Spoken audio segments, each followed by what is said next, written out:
Hello, welcome to Avalonias Improvement. This is Avalonias speaking. Today is, you guessed it, the 4th day of the new year! I'll honestly probably stop after this point. It's getting a little old. But, still, the new year, you know what I'm saying? So, today is Saturday. It is known for a lot of days where people go bowling and hiking and, picnics and family get-togethers. So what makes the Saturday so unique? Not just this Saturday, but the Saturday before us, and the past, and the whole origin of how it started. But before I get into it to detail, I want to start off with another story! Because it seems to be my thing, Basically, this story is based on something that is found. Well, you know what? I'm just gonna read it and let you guys hear. Oh, well, yeah. I'll tell you the theme afterwards. It had been 40 years since Moses ran away from Egypt. He knew now that he had been wrong. Killing was not part of God's plan, but God had not left him. He had protected Moses as he traveled over the desert. Now, I'm going to stop there really quick and say this. So Moses, a lot of you might have heard, like if you went to when you were younger, went to like a Sunday school and things of that nature. There was the boy who wore many colors. That's Moses. No, it ain't. That's Joseph. Moses is, he's the one where, when he was in Egypt and the Pharaoh was declaring to kill all the babies of a certain age, all the males, and the mother ended up protecting him and sending him off. The baby, which is Moses, ended up being found by I think it was like the queen, the princess in Egypt. And so she kept him, raised him, they taught him their philosophy and such on, but he always kept the mindset of who God really is, and he became an important part in history. So, but that's also in Genesis and Exodus. Moses remembered the first evening in Midian. While he had rested near a well, some shepherdesses came to draw water. They always watered their animals at that well, but some shepherds came and tried to chase the women away. Moses saw what was happening. He protected them from the shepherds. Then he drew water for the women's sheep. The woman took Moses home with them and fed him. Their father, Jethro, hired Moses to work for him. Later, Moses married Jethro's daughter, Zipporah, one of shepherdesses, and they had 2 sons. The Pharaoh Moses had run from was dead, but the Israelites were worse off than ever. The new Pharaoh was more cruel than the old one. How Moses wished he hadn't taken matters into his own hands. He wished he hadn't killed that Egyptian. If he had only waited for God to show him when to act, his people might have been free by now. God knew that Moses was ready to lead the Israelites. He had learned to be humble. He had learned to wait for God. He had learned patience as he took care of sheep. One day, Moses was caring for his father-in-law's flock, as usual. Suddenly, he saw a bush burning. Moses saw that the bush kept burning, but it didn't burn out. The fire was not going out. He decided to have a closer look. As he stood before the bush, he heard a voice. "Moses, Moses," the voice said. "Here I am," Moses answered. "Do not come any closer." Take off your shoes. You are standing on holy ground, said the voice. I am the God of your father, the God of Abraham, and the God of Isaac and of Jacob. And I want to stop there too, again, one more time. The reason why I say like that, because in Exodus, which is in the Bible, the book of Exodus chapter 20 is, the whole chapter is talking about the 10 Commandments. And the very first one says, thou shalt not have any gods before me. And the reason for that is not because he's jealous, is simply because he is. He created everything. We are in debt, in a good way, because we're still around, you know? So anyways, the reason why it was stated like this, saying that, you know, I am the God, instead of I'm just God, because he wanted Moses to understand which God that his heritage that he did not grow up with, you know, believed in. And the reason why Moses is still alive, and the mission that Moses had a big part in history.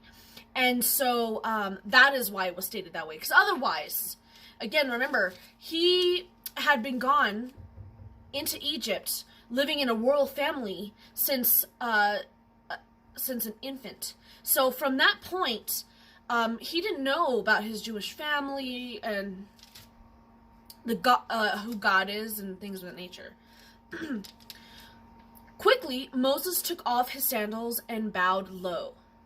The voice continued, I have seen the trouble of my people, and I want you to go to Pharaoh and tell him to let my people go. But Lord, who am I to go to Pharaoh? Moses asked. I will be with you, God promised. When you leave Egypt, you will come back to this mountain and worship me. Moses answered, But what will I tell the Israelites? Who will I say sent me? God replied, Tell the Israelites that the God of their fathers sent you. Tell them that I know what is happening. Tell them I have sent you to rescue them. They will listen to you. I know that the king of the Egyptians will not believe you, but that will give me a great opportunity. I will do many signs so that everyone will know that I am the true God. When God left, Moses must have stayed by the bush, thinking and praying. He loved, honored, and respected God. Although he felt unworthy, he would do what God had said. By his deeds, Moses would worship God with true reverence and respect. You too can worship God with reverence and respect. So, have you guys decided what today's theme is for this Saturday day? Maybe you're right. We'll find out. Today is a lesson. I had talked about this several days ago when I was talking about how God, people think that, you know, God isn't real, and the ones who do usually say, you know, oh, you know, I have cancer, you know, I'm hurting, whatever, and how could you leave me like this? How could you let my children be hurt, or things of that nature, right? So, Saturdays is going to be my day to explain to you who God is and how creation works.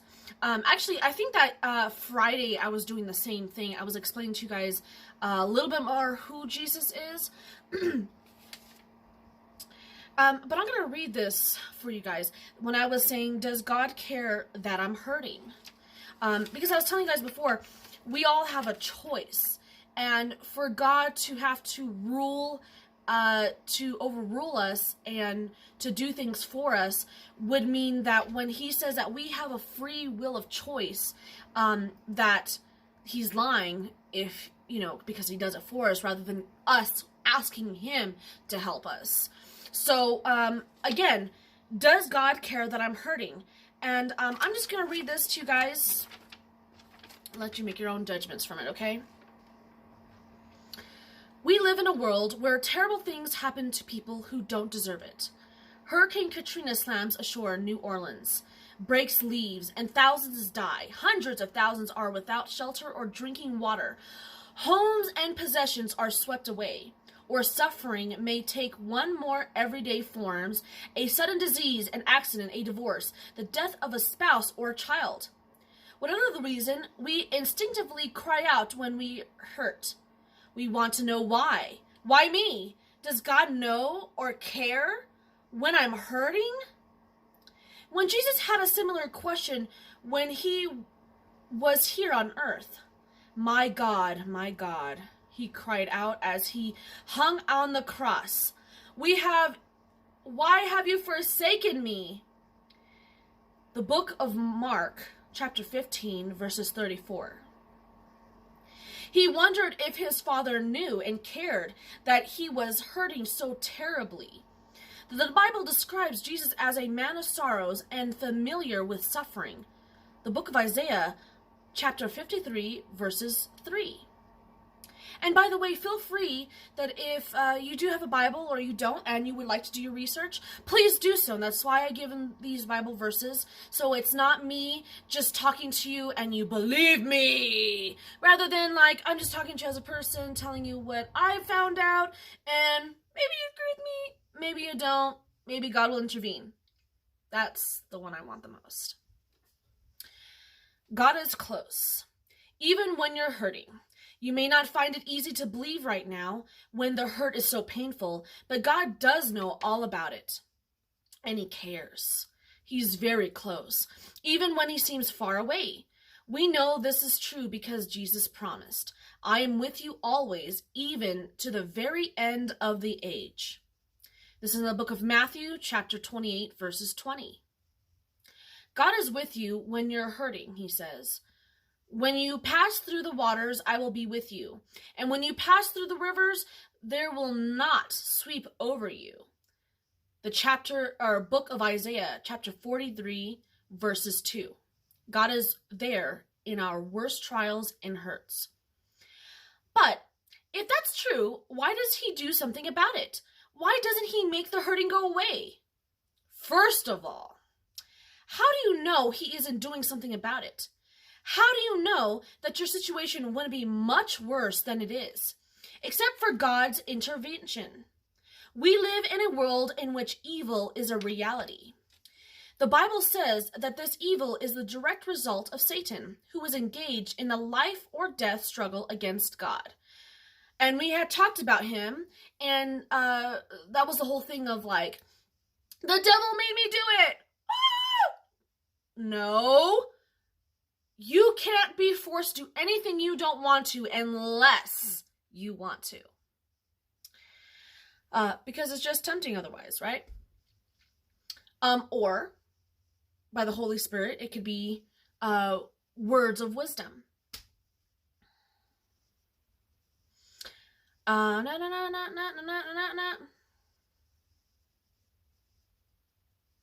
But a word picture in the Bible shows us that God is restraining this evil, holding it back from doing its worst.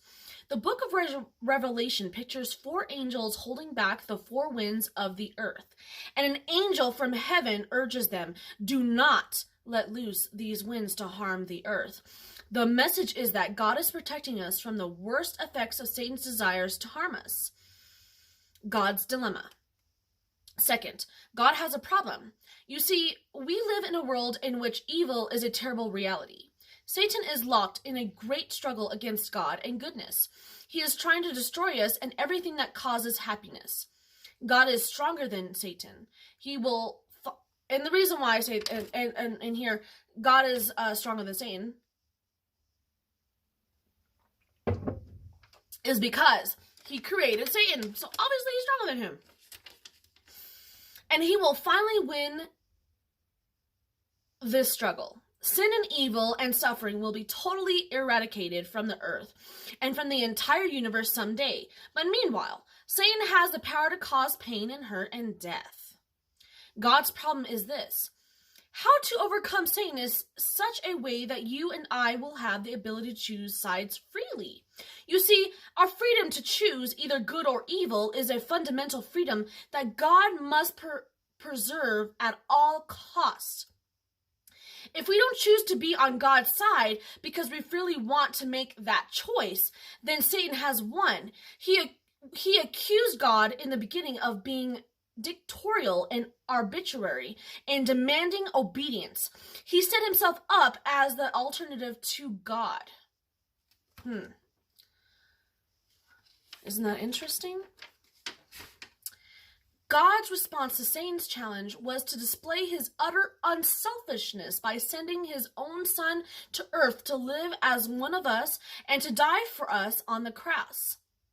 Now, I wanted to stop there. Satan wanted the power that Jesus had because Jesus, God, and the Holy Spirit are a God, one God, together. That is another story entirely. But you see, Satan was so resentful because he wanted the power. And he did not have that power. And he has been trying ever since to make everything as miserable as possible. And the story goes, as all of you know, misery loves misery. So even your friends, family, people you know at work, those miserable people who are constantly nagging you all the time, what's behind that? What is allowing them to want to make the decision that this is a lifestyle that they would rather live? Pray about it. Try to help them come out of that situation in a very loving and positive manner. Now, you and I must choose between God and Satan. And in order to counter Satan's accusation that God forces us to follow him by his superior power, God must make sure that the choices we make is our own, that it's honest and freely chosen. That's why our freedom to choose is so important to God. But it is also the source of God's problem. Because if we can freely choose, then we can choose evil. We can choose to do the terrible things to each other. The abuse of freedom. It shouldn't despise us.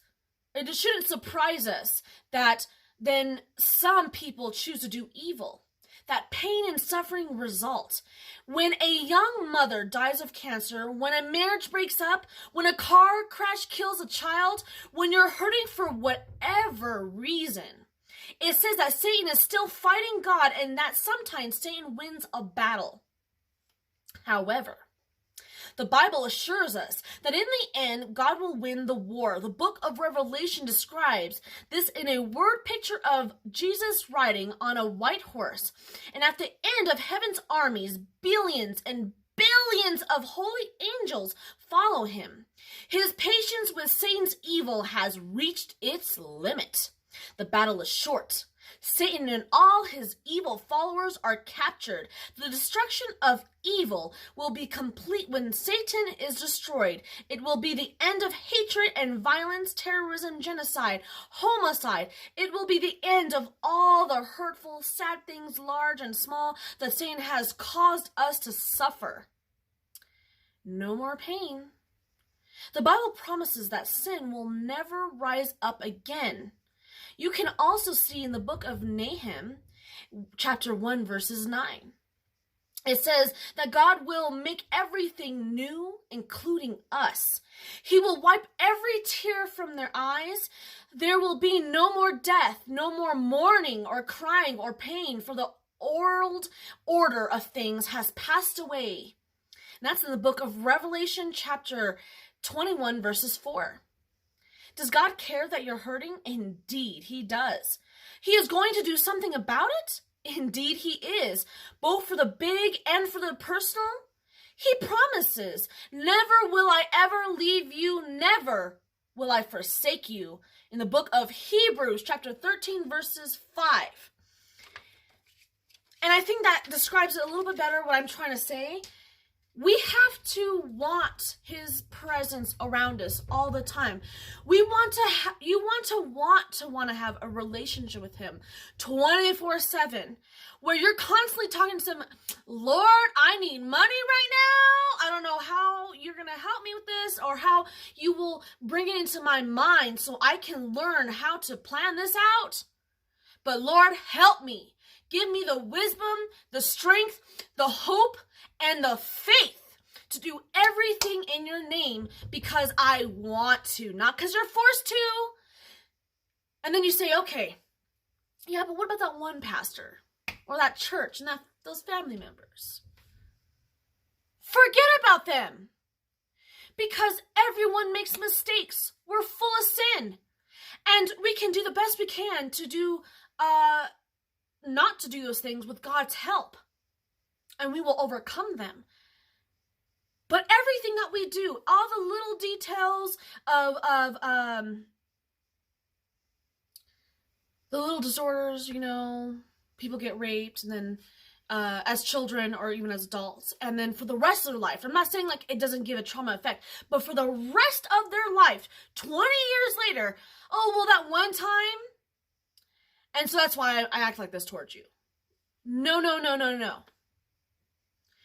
If you want to better yourself, if you want to nourish your body to be the best you can be, you can't make excuses anymore.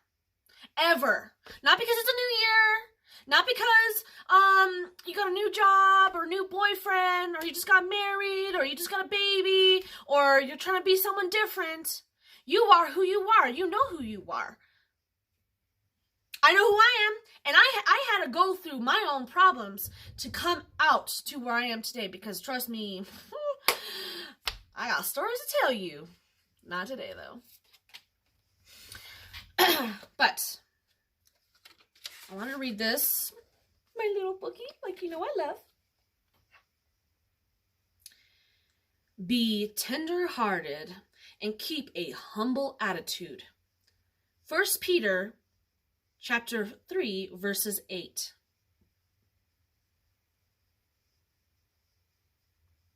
I'm going to read one more. Therefore, since Christ suffered for us in the flesh, arm yourselves also with the same mind, for he who has suffered in the flesh has ceased from sin, that he no longer should live in the rest of his life in the flesh, but the lust of men, but for the will of God. The book in the Bible, 1 Peter chapter 4, verses 1 and 2.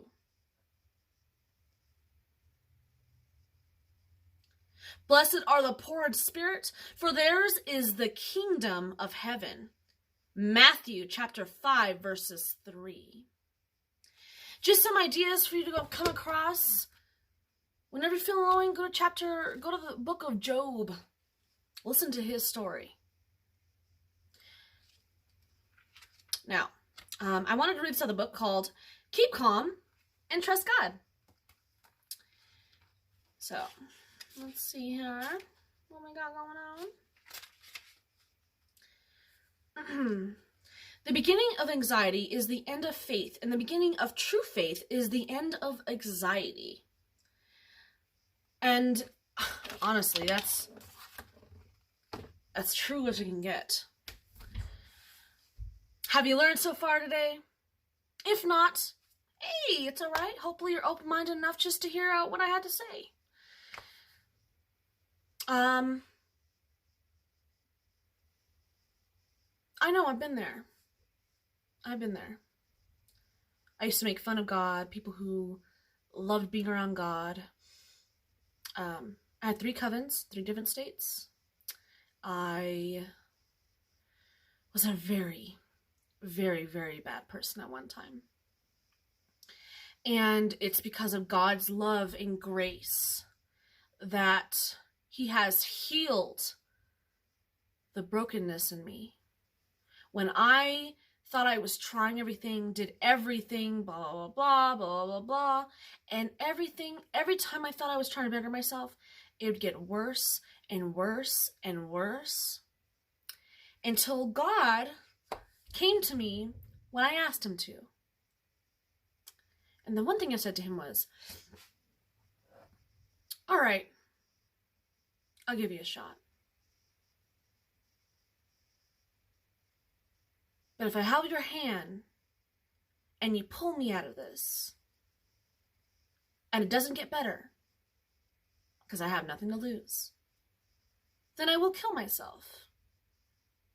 Well, it's been about 3 years now. And it's been getting better and better and better.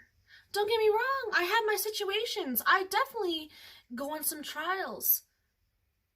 But I come out victorious in the end. Every time. Have a wonderful Sabbath afternoon. And just go out to the parks. And just check out the nature. Even walk around your neighborhood. Look at the details in the plants, the sky, people's personality, yourself. Talk to God if you like. All you gotta do is just call his name. You have a wonderful day, and I'll see you soon. Bye.